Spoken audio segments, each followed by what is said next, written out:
Good afternoon, everyone, and thank you so much for joining the third in the series of Academy on Air. I'm here today to talk about mobile formats with my colleague Maya. My name is Mairead, and you probably have seen the first episode of this series, which was the M-Site UX. For those of you who haven't, just a quick recap, I work as a mobile solution specialist here in the Dublin EMEA office. And I'm Maya, as Mairead mentioned, also here in EMEA Dublin office, product specialist on mobile. Perfect. So what we've been trying to do over the last couple of weeks is really set you up for a success with mobile. What we covered in our very first episode was having a look at M-Site UX. So how do we make sure that your site is really ready for the mobile user? Secondly, we talked about M-Site speed. So how to make sure that the user has an optimum experience on your site and really is aware of how much importance there lies in having a really fast site. What we're going to cover today is the importance of being there on mobile. So getting the right users to your site at the right time. And similarly, how do we actually make sure that we invest in this correctly? Now, we're going to talk a lot more about that in the coming weeks, particularly around the investment, automated bidding, and we're going to finish up this series with a lot of in-depth stuff on measurement. What we're going to go to today, just for those of you who have tuned in, is of course a lot about mobile ad formats. So what are the best extensions that you should use? What are the different type of bid adjustments and mobile ad formats that we have out there? As most of you are experts, you'll have seen this before. But what we really want to try and do is refresh your memory, tell you about the latest updates, and make sure that for the holiday season, you are absolutely ready to go. On top of that, I just want to say now that we're not going to be talking about apps today. So for anyone who's come here to talk about apps or app development, that isn't on the agenda, but we will definitely be having it as a topic in a later series. So anything else to add, Maya, or we're ready to go? I think we're ready to go. Okay, fantastic. Right, so just as a really, really quick recap, the entire purpose that we're having this is because you are aware that we're now not in, a mobile first world, we're in a mobile only world. Smartphones, internet is completely transformed how people are searching, when they're searching, and what they're searching for. And what we want to make sure is that you are absolutely ready for this and that you are able to capitalize on it in the best way possible. So what we're going to begin with is how do we capture the moments that matter. A lot of what we're going to discuss today is how do we make sure that your ad is up to scratch and that you are taking as much real estate as possible. However, we need to make sure that we're getting the right users in the first place to see that ad. So I just want to briefly touch on that before we go into the mobile format section. This is a study that we have found whereby people touch their phones 2,617 times per day. It sounds pretty crazy, which it is. However, what we're talking about there is, any touch, any swipe, any message you're sending, that was also counted in the study. Now, how do we bring this to life? How do we make it relevant? What we would suggest to you as marketers and as a first step is just to map out the journey of the consumer. So this is something that we often overlook because you're thinking, yeah, I get it. I know what my consumer does. I know where they are and I know how they buy. What we're asking here is to take a step back and map out a day in the life of their purchase on their consumer journey. So in this example here, we have someone who's looking to go on holidays to Greece. We have them waking up at 10 to 7. They're having a look at the news. They're listening to music on the way to work. Then they're starting to actually have a look at some top attractions in Greece. So what's really important there? Then they switch over to having a look at accommodation and even sending some of their things to friends. After that, they start browsing videos of beaches in Greece. So where's the nicest ones and where's the best temperatures? They go for lunch, they go home, and then they go out again later and using the Torch app. Now, a lot of this can seem obscure, and we totally appreciate that. So what we were trying to think about is how do we make this more relevant? So Maya, having a look at that, what would you think? Yeah, so I think that's the key here really, is to identify among those 2,600 times that we check our phones, to identify the moments that are really relevant for us as marketeers and for our users. And essentially we have with AdWords many tools or tactics that we can use in order to target users along the different touch points that we identified. It also helps helps us move away from the kind of last step before the purchase, and think more about where do our consumers start their purchasing funnel, and how do we make sure that we target them there. In addition, it helps us move away from only search to other strategies that we can use in AdWords. So for instance, if we're looking at the consumer who is reading news online at 6:50 in the morning, we might use placement targeting on GDN. Or the example of a consumer who is on a bus or on a train, we know that they are captured on mobile. So that's the only thing they do. They read their news, they listen to their music, but it's all on their mobile and they're just basically stuck there. So at this stage, what we want to do is make sure that we use ad scheduling and beat adjustments to this ad scheduling, because we know that this is the stage where we really have all their attention and we want to make sure they see our ads. You can see additional examples on this slide, but I think we can probably move on, because we are going to talk about the most specific extensions and ad types to use in order to drive traffic to mobile. Absolutely. And what Maya's pointed out just there is, of course, the fact that these are the I want to know, I want to go moments that are, in a way, kind of easy to come up with. But how do we actually tie them to actions? And when I do this exercise with a lot of my clients, or when I work with agencies, what I really want to get down to is, can you think outside the box and can you put this into your advertising strategy? An exercise like this doesn't take more than 15 minutes, but can really, really get you thinking about how the consumer might view you and your brand. And as Maya said there's a lot of moments in this journey that don't make sense. So using a torch to find a dropped earring, no, that isn't an advertising opportunity. Or using maps to get directions for lunch, if you're a holiday destination in Greece, no, of course, that doesn't make sense either. Another thing that we hear a lot about this is, I want to back it up with data. So you have obviously got an infinite number of ways to figure out who your audience is. So you'll have that because you know who they are, because you've been working with the business for a while, you've seen repeated purchases. You might have third-party data. You have your own internal systems and your own CRMs. Something that I do find, again, to be a little bit underutilized are the audience reports within Google Analytics. These are not there by default. When you go into Google Analytics and you go into overview, you actually have to enable them to start getting the data. So that's the first thing I would say to you. Before you even begin mapping out your journey, take a look at the audience. Usually what we will actually do is say to the consumer, say to the agency, say to the advertiser, who's your biggest purchaser? And actually get them to write down all the characteristics. So are they male? Are they female? Where are they based? What language are they speaking? What age group are they in? What are their interests? And what device are they using? Then we compare this with the data that you can get within Google Analytics and just see, A, have you absolutely got this perfectly right? Or B, is there maybe a segment that you have potentially overlooked? What I usually do then is come up with my consumer profile and then map out their journey, even considering the things like, are they using the Apple iPhone or are they using an iPad more? Having this extra layer of data can really, really help, especially when you're looking at things like, as Maya said, the ad scheduling, the bid adjustments, what hours of the day are they really buying? One really important tip here is that when I've seen a lot of people look at the audience report, they look at the most common user on the site. They don't look at the most valuable. So what I would prefer you to do there is create one segment of all users and then go in and rebuild the profile using people who've converted, or even using people who have the highest average order value. That make sense? Yeah.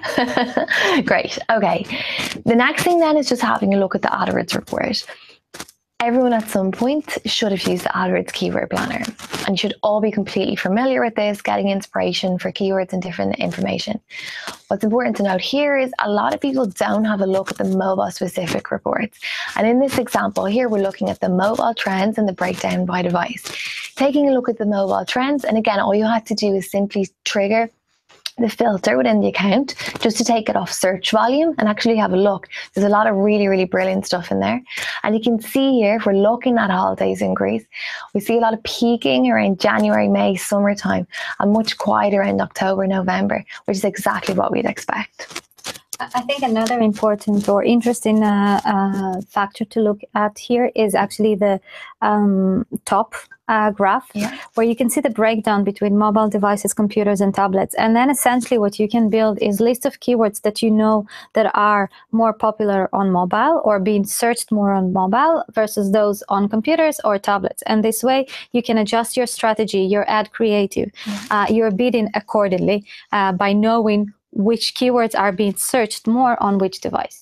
Definitely. And in this case, we can see that the mobile devices have crossed over into more than half of that, and the tablet's only taking up a small share. So if you haven't checked this, it's absolutely crucial that you get on it and do it straight away. Then just to kind of close out before we go into the main part of the session around the formats, what questions are consumers asking about your business? As marketers, you're extremely creative. You're constantly thinking of new and innovative ways to reach people. So what we try to do is think of the different questions, not just simple generic or branded keywords, but if someone is looking at a holiday in Greece, what sort of things are they thinking about? So what's Greece famous for? When's the best time to visit Santorini? Where's Crete located? When's the best time to visit Greece?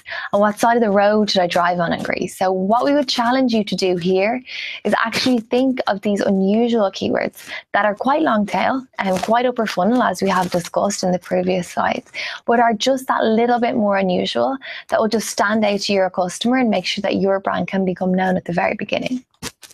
What is the value though of targeting such keywords? I mean, like, what does it show me as a marketer, you think? Okay, so we get that a lot, and what people will say is things like, oh, you know, I don't want to bid on keywords like this because they're too upper funnel, they're too obscure, I'm absolutely not interested in them. However, if you're having a look at something like this, what side of the road should I drive on? What we're thinking about there is, this is a consumer that is A, coming to Greece, and B, is probably renting a car. So that presents a great opportunity to you. Or what is Greece famous for? If someone is searching what is Greece famous for and you're operating a tourist attraction or something in the area, then it's absolutely crucial that at this point you can go ahead and realize that they're in the market for something that you are selling. Yeah, and I think also it's maybe interesting as well. As you mentioned, these are more kind of long tail keywords, so they are probably less competitive, right? But we can use it also as a preparation for our maybe major campaign when we're going to target the highest intent by actually accumulating users who search these keywords or these questions, essentially got to our website, and then use remarketing at a later stage in order to actually drive the conversion. So I suppose that's another use case. That's perfect. And I can just see as well that there are some issues with the mic, and I just want to make sure that everything is okay, because if not, I can take it off and do a handheld mic if that would suit better. Okay, so I just want to make sure that you can hear everything, because we obviously have a lot of crucial information to give you, and we don't want you to miss anything. I'm just going to hand over to Maya now, who's going to go through the suitable mobile formats and taking into consideration everything that we've said before and what actually you can do to ensure that it's working. Thanks very much, Mairead. Okay, so what we're going to cover now is, as I mentioned before, we're going to talk about the kind of most important extensions to have at your ad, and the most important ads to have in order to drive mobile ad traffic. Most of them, all of them might be all known to you, but as Mairead mentioned in the beginning of our session, we just want to make sure that you have everything in place before the upcoming holiday season. So this is just kind of a list of the things we're going to go over, some of them in more details. So extended text ads. I think most of you probably have already heard of it. I would say it's a new ads format, but it's not as new anymore. Google introduced it a while back. Basically, these are larger text ads that are shown on Google search. Essentially, it's 50% greater ad copy available to you.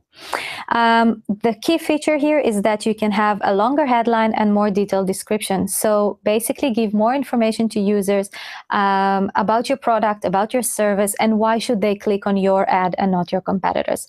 I will just say that if you don't have all your ads as extended text ads at this stage, you really want to hurry and do that before all the internet traffic will grow in the holiday season, because basically you can see the difference between the two ads. The one on the left is the regular ad, the standard ads as we had, and the one on the right is the extended one. And you probably will agree with us that the one on the right gives much more information and is much larger, much more visible than the one on the left, and therefore will get a higher CTR.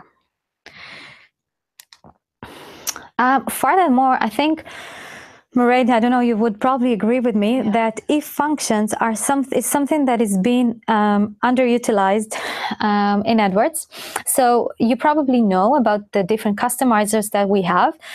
Maybe you use if function as well, but we don't see it being used as much as we would expect it to be used in terms of mobile strategy. So what do I mean? Basically, you can use an if function in order to customize your ad text for users who are coming from mobile. If we look at the example here, basically what it shows is that when a user sees our ad on desktop, we use the word click because that's what we do on a desktop. Whereas if it shows on a mobile, we use the word tap because that's what happens when we use mobile. We tap, we don't click. Yeah, and just to your point there, Maya, the if function is really commonly used for audience. It's really commonly used with countdown customizers because it's extremely easy to set up and it's really quick. But we don't see it that much for device. Obviously, this is a great example with click and tap because it really shows you understand the mobile user. Do you have any other examples of when a client used it and it worked really well? Yeah, sure. I mean, this click and tap is kind of a basic example, but you can think about it maybe one step farther. So we know that consumers are sometimes they're more likely to make the purchase on desktop. After they saw the ad on mobile, they will go to your website on the desktop and make the purchase. Now, this is not something that we necessarily want to happen because we want them to convert as soon as possible, as soon as they saw the ad. Yeah. And also, if we can, then avoid another ad click that might happen on desktop when they want to reach our website and convert. So in this scenario, basically what we can do is encourage our users to make the conversion on mobile by, for example, I had a client who did this, offering an additional discount. So just if you think about the two ads that we have on the screen there, we can say for the mobile ad, something like book on our mobile device right now and get additional 50% discount or something along those lines. Basically, use a text that shows the users that we know they're on mobile and encourage them to make the conversion and make the purchase, if that's what you're offering, on mobile after that ad click, and not wait to go to the desktop and convert later on. Yeah. But I think really it really depends on your business, on the service you're offering, on the product you're offering, and how flexible your pricing strategy is. But basically, I think the most important thing here is to think about who are the users that are on mobile. What are they looking for? What do we want them to do? And what kind of communication do we want to use when they see our ad on mobile? And what do we want them to do? So, and based on this, basically build your if function strategy. And I think you've really hit the nail on the head there when you mentioned that. A lot of what we're talking about today, it might be relevant for some of you, it might be relevant for all of you, different parts of it. So as we said, the brick and mortar stores, that doesn't make sense for everyone. The different elements here. So we're trying to cover as much as possible so that you can pick out the bits that are relevant for you. Yeah. So talking about actually businesses that have a physical location. In this case, many times what you want to do is actually drive foot traffic to your business. And this is where location extensions are so important to your business or to your advertising strategy. Essentially, we see that almost 90% of searches are local.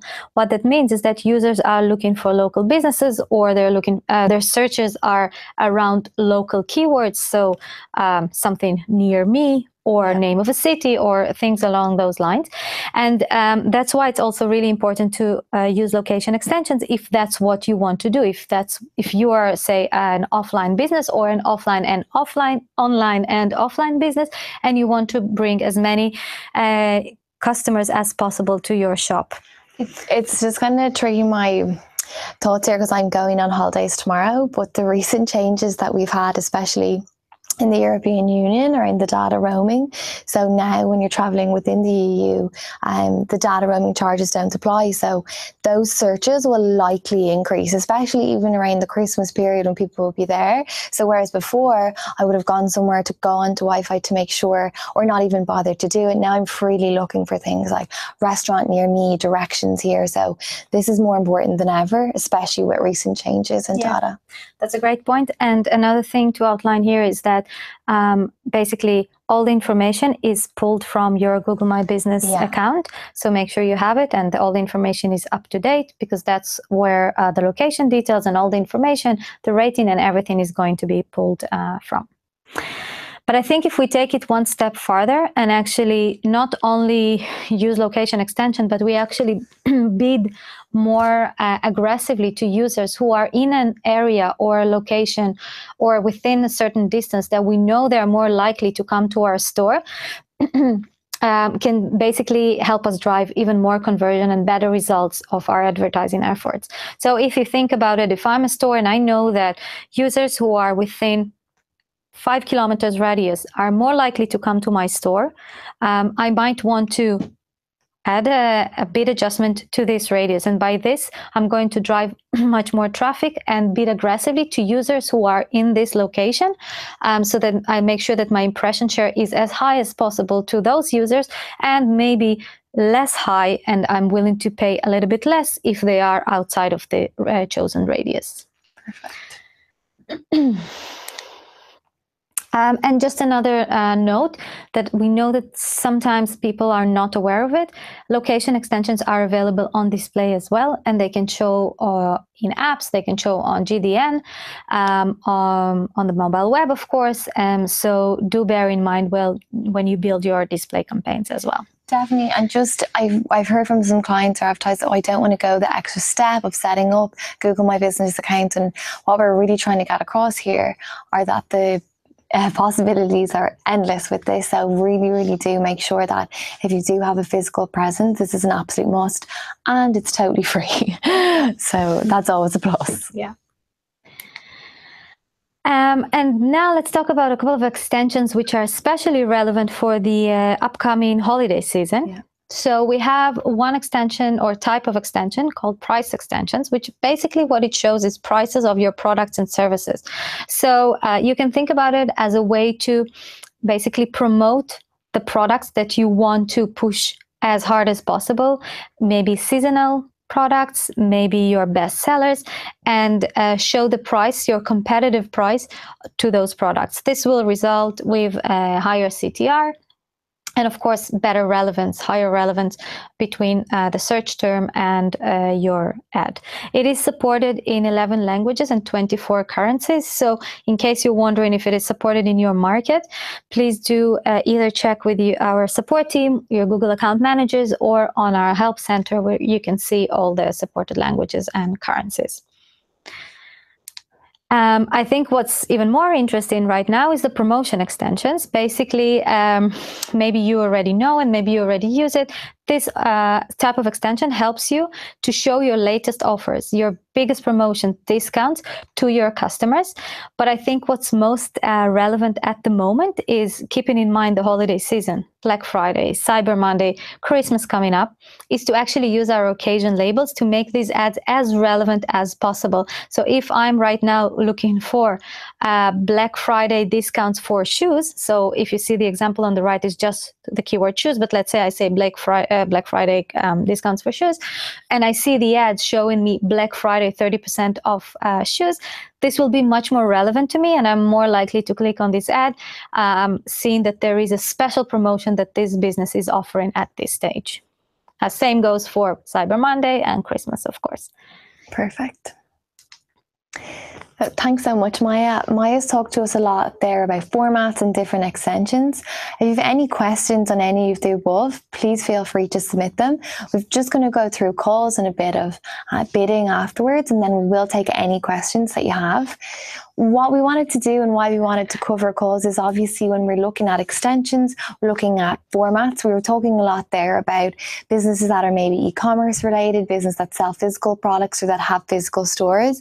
We wanted to make sure that we covered off potentially lead gen or calls focused business to make sure that you are on top of the mobile experience also. When we talk about calls, there's information that you've already known a million times. We expect that in the next 2 years, there's going to be 162 billion calls coming from mobile search. And the whole idea and what we've been talking about today from the very beginning is the mobile is omnipresent. You have it with you at all times. People are so much more willing now to make calls at the drop of a hat, especially as they can take them with them and it's completely portable and the prices are lower than ever. And on top of that, messaging has become even more and more important. And as consumers as well as marketers, you're going to know that to be true. So there's 100 billion messages sent daily, which sounds again like a huge number, but something that's very important. And what we want to talk about here is if you're in a lead gen business, and you're taking calls, or maybe you're in a type of business that doesn't actually take calls, but maybe has chat services or chatbots. What can we offer you, and what can we do to make sure that you are reaching your customer in the best possible way? The fact is that the customers are calling now, and that 20% of users call after visiting a site. So we want to enable that. We want to make sure it's as easy as possible for people to get in touch with you. And 70% of users have called from mobile search. What that means is people really trust this mobile function. People really trust the ability to go through and click from an ad. So that means that you need to make sure that you're absolutely on top of it and there in the moment when they need it. Again, just to really, really quickly touch on this, the difference between a call extension and a call only. So I'm sure that a lot of you are very familiar with these campaign types and format types. To really briefly go over it, the call extension will show with the ad text and may potentially show with other ad extensions, whereas the call only is a really simple format whereby someone would simply not get directed through to a website, but they actually just call, and you are charged the same CPC for that. And Mairead, how do you then choose whether you should go for a call-only campaign or use call extensions? Perfect. So that's something that we would hear a lot, and people saying, I'm really not sure which one to use. What I would just say, even to put it in business terms, if you are the type of business that you don't want someone to visit your website, you just want them to call you immediately, or are you in the type of vertical that someone needs you urgently? To give you an example of that, do you potentially run a taxi service? Does someone need to go on your website? No, they just need to call you. Are you maybe someone where they might need you in an urgent situation, for example, if someone fills their petrol car with diesel, or if they need pest control? So any type of business whereby it's not beneficial for the user to go straight through to the site and you just need a call. Another few clients I worked with, insurance and lead gen, where the user just simply wanted to talk through with an operator on the phone. The call onlys have worked exceptionally well there. Taking the other side of that, a call extension, just say you have an excellent website that has a huge variety of products. And yes, they might want to call you for more details, but probably they're going to check out your website first and have a look through it. And I think that's an important element. Going back to what we talked to in the first 2 episodes, if you do not have a very, very strong mobile site and you don't want users to go on that site just yet, then maybe the call only option is for you. The other side of that again, if you have an excellent site that people want to get more information from, use the call extension.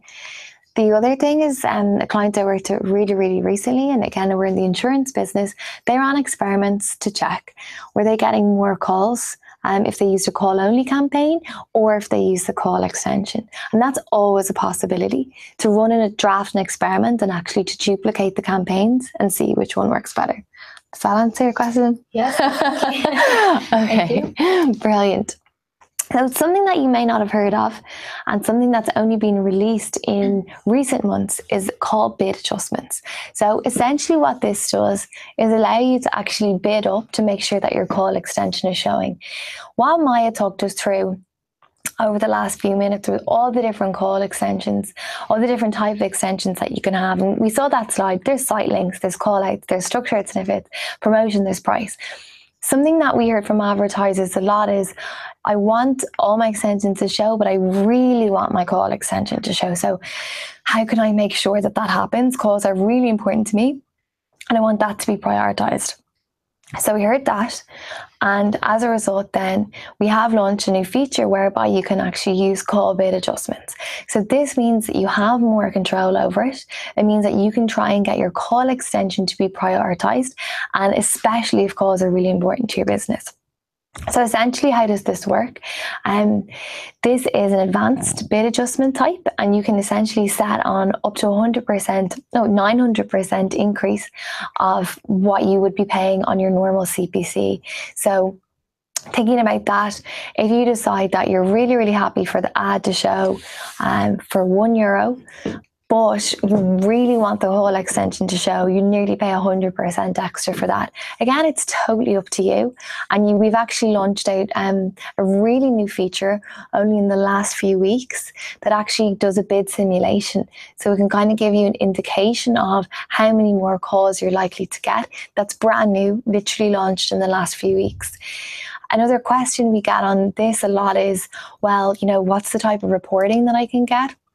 And we do have this as well. So we have an advanced bid adjustment section whereby you can manipulate the bids, and also you can actually see the coverage. So in this situation, you can see that when we have a 0% bid adjustment, the potential coverage we're getting is so small. However, when we have a much higher, we're getting up to 10%.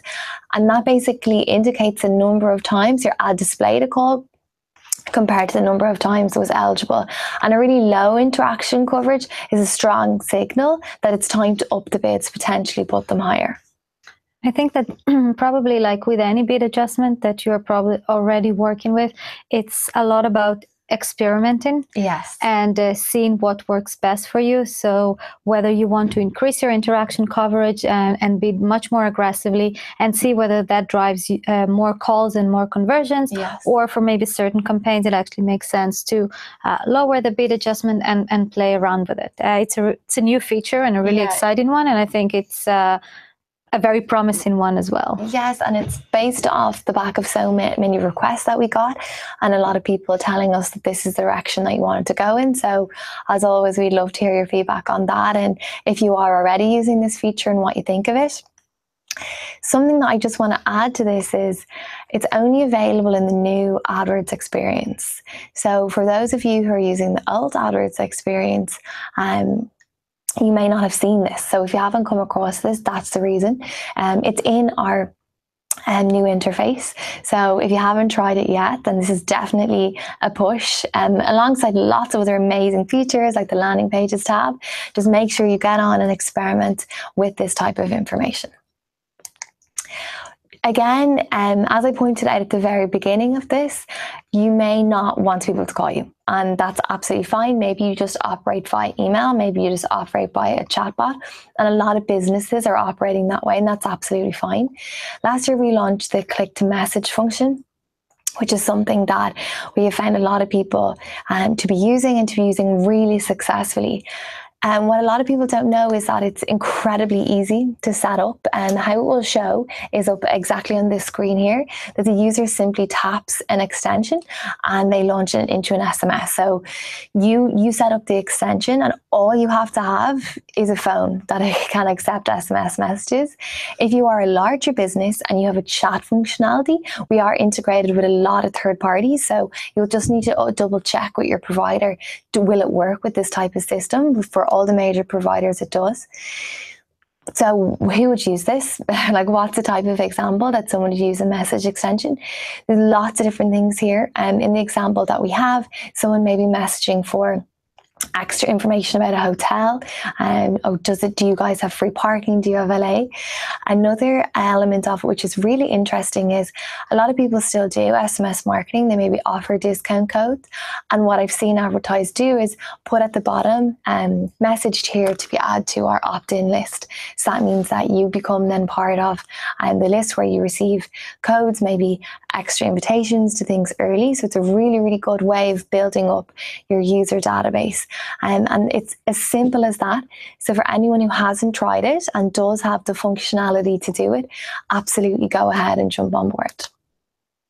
This is just an example of Travel Pass. He used it, and as I said, I gave you the example that it works really well in the travel industry. It works really well with insurance, works really well with lead gen. If you even think of a plumber or someone in service, can you be at my house in the next 2 hours instead of giving them a call? Really, really helpful function. So here what they said is the conversion rate on message extensions is 41% higher, and it's cost effective. So that's what everyone wants. I think what's important to bear in mind, though, in order for this strategy to actually be successful, is that you have to make sure that you are responding quick enough, right? Because our experience and our expectation right now from any kind of messaging between friends, between colleagues, between businesses is that if I send you a message, I want to get a response immediately. Yes. So you need to make sure that when you set up this strategy, you actually have either a robot or a person who is responding to these messages as soon as possible in order to increase engagement. Absolutely. So as Maya says there, timely response is crucial.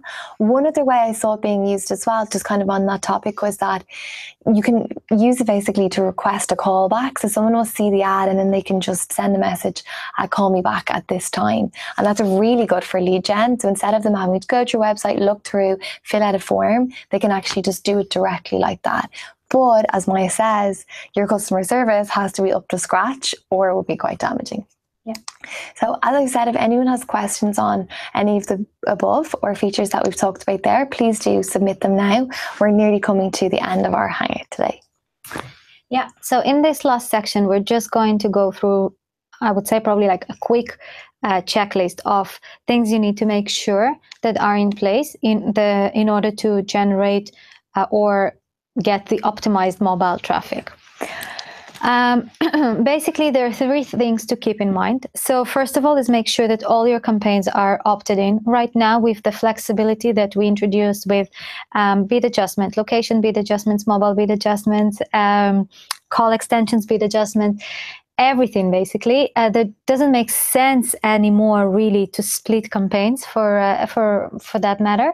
And you want to make sure that all your campaigns, all your keywords are targeting mobile, and the only thing you play with is the bids mainly and the ad text, of course, using customizers, for example.